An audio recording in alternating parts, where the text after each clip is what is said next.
everyone! If you've seen my chaotic club story times, then you'll know that I used to own a club. I honestly didn't really choose the club owning life, it chose me. And as a result, I did not know what I was doing the majority of the time. I had no idea how to attract people to my club, how to deal with rude club members, and just in general how to manage a successful club. I desperately needed someone to share their tips and tricks with me, so that is why I'm here. I'm going to be sharing with you guys 10 club owning tips I wish I knew sooner. Feel free to leave some of your tips in the comments below, and without any further ado, let's begin. So this first tip might seem a little bit obvious, but I did just want to bring it up anyway because it is so important, and that is having a theme for your club. This really allows you to set yourself apart from other clubs, especially if you have a more unique theme. Ways you can really bring this theme into your club is through your Discord server or your Instagram account if you have those, and obviously just your club outfit, and of course in your name and club motto as well. My second tip is to stick to your rules and make no exceptions. I know that might sound super harsh, and for non-confrontational people, that may sound very difficult.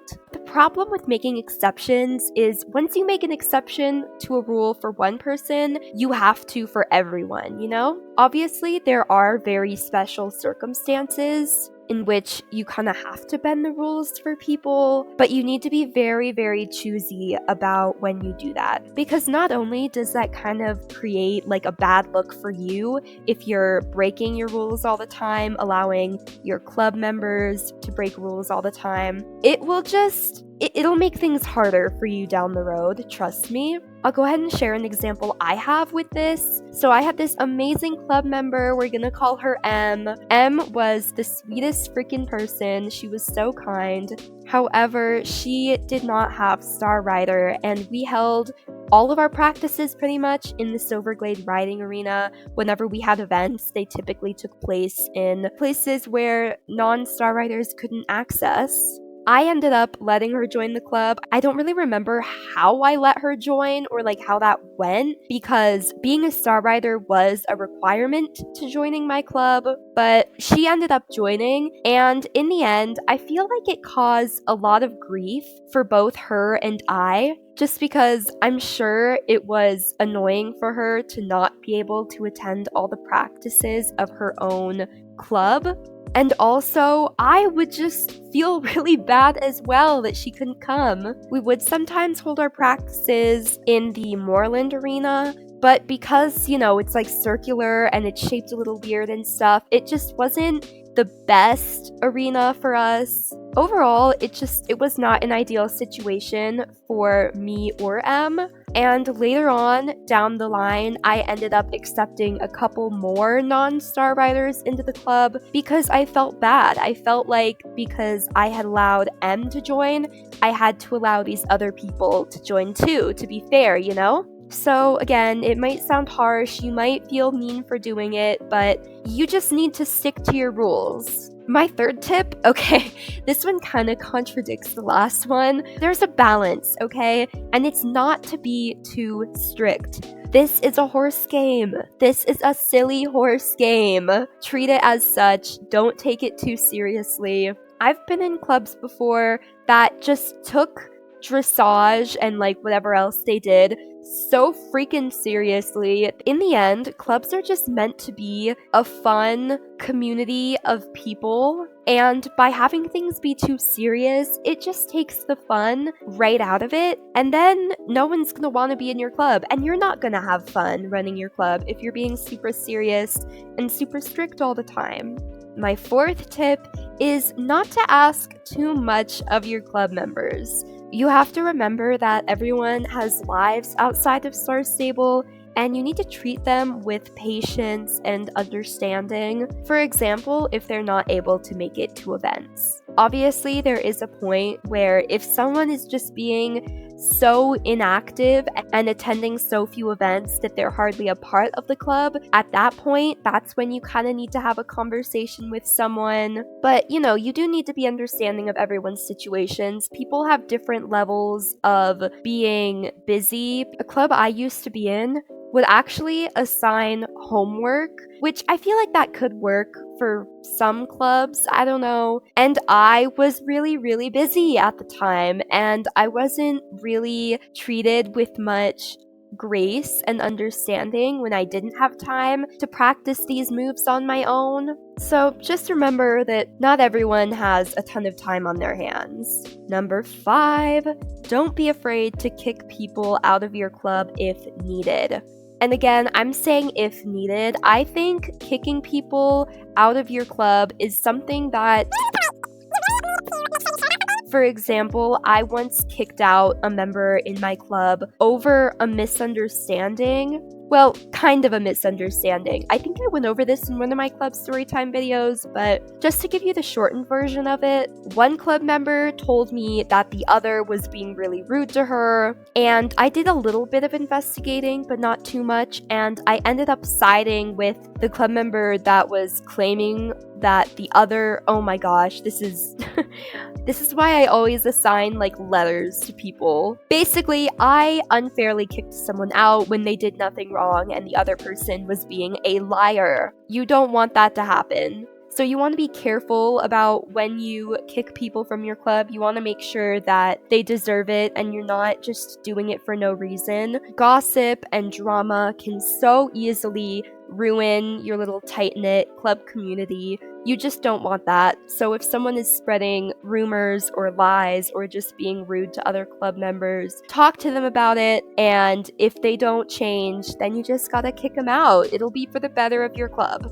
My 6th tip is about club advertising. Don't advertise by going up to random people and asking if they want to join your club. I have tried this before, and the vast majority of people that you go up to and ask, hey, do you want to join my club? They're gonna say no, and if they say yes, they're gonna join, but they're not going to be loyal club members. They're not going to be super committed. They're not gonna join all the time. You want to find people that actively want to be in a club, that are actively searching for a club. And you can do this by advertising on Instagram or through Discord servers. Obviously, not all clubs even have an Instagram or Discord, but honestly, if you're able to get either or both of those, I would strongly, strongly recommend it. Having those outlets really helps you reach more people, and it just helps you have a closer bond with your club members in general, which leads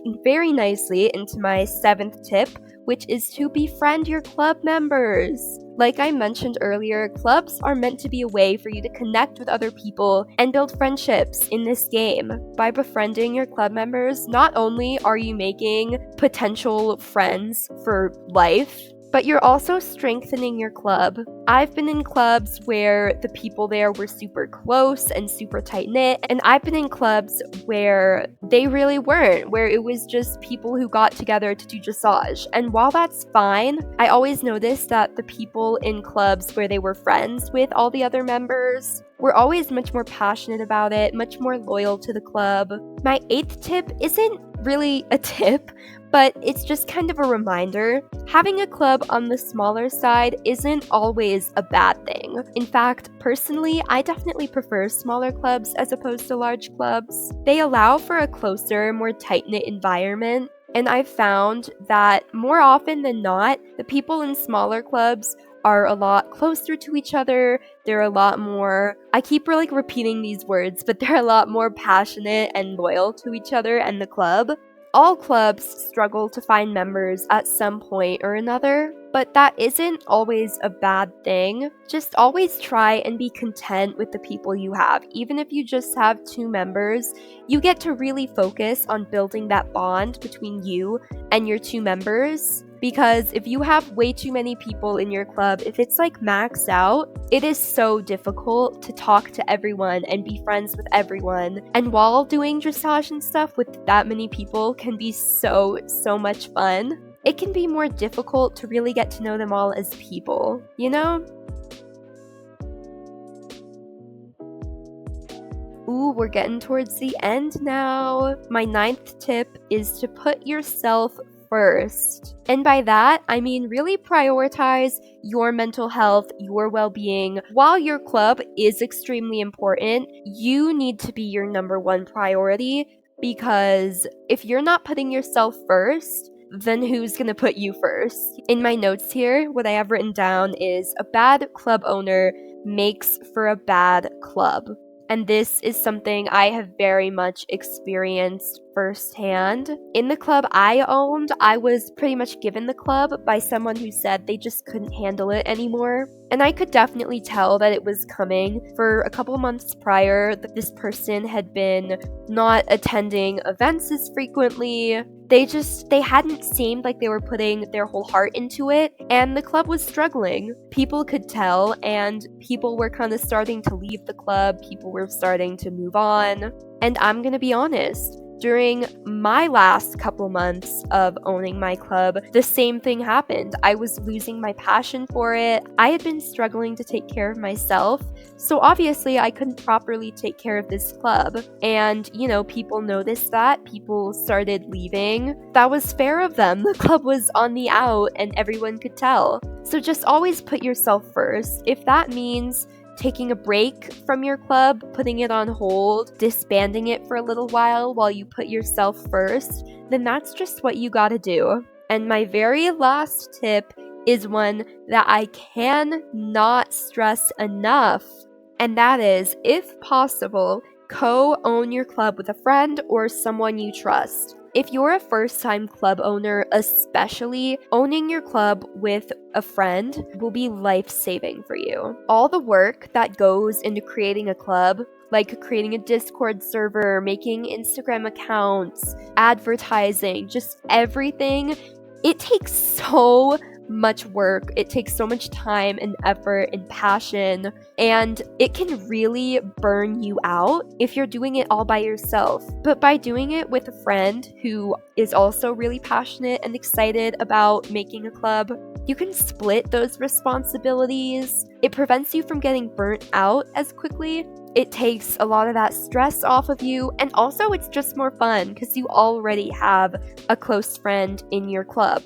Plus, if you can't make it to practice or events or whatever your club does, you can always count on that other person too. Unless they can't go either, then you're just boo-hoo. Those are my 10 club owning tips that I wish I knew sooner. Knowing these would have saved me so much stress, honestly. Would have made things just incredibly easier for me. Hopefully, I was able to help you out at least a little bit if you're a first-time club owner.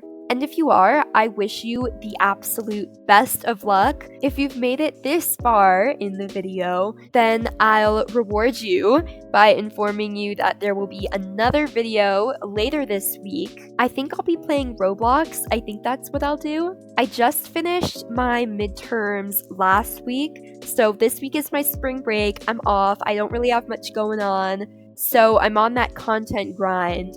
I'm working on some realistic role plays for you guys, which will be coming out in a couple weeks. If you'd like to see sneak peeks of that, feel free to check out my Instagram, which is linked in the description, and subscribe, obviously, so you can stay tuned for the upcoming video later this week, as well as my future endeavors. I love you guys so much, and I'll see you in a few days. Bye!